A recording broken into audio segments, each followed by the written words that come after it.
Per primera vegada han coincidit la Festa de la Solidaritat, la Festa del Comerç Just, la Fira d'Entitats i la Fira de la Salut. La Rambla del Carme d'Esplugues s'ha omplert de paradetes i visitants que tenien curiositat per la mostra. Enguany també s'ha produït una novetat, que el que hem fet és mirar d'integrar aquelles fires que es feien des de diferents regidories amb la mateixa fira, i per tant avui tenim conjuntament la Fira d'Entitats, la Fira de Solidaritat i la Fira de la Salut, que s'integren dintre d'aquesta mateixa fira, amb l'objectiu de que precisament sigui l'espai central d'on totes les entitats, siguin de l'àmbit que siguin, puguin mostrar la seva activitat.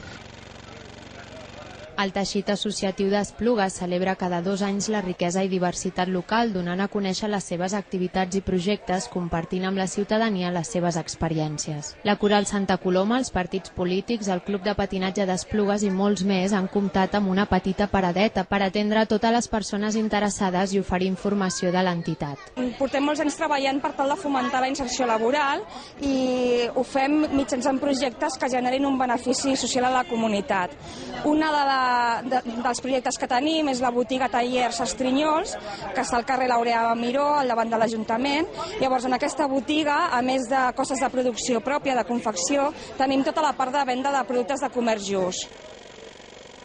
En total hi ha hagut 90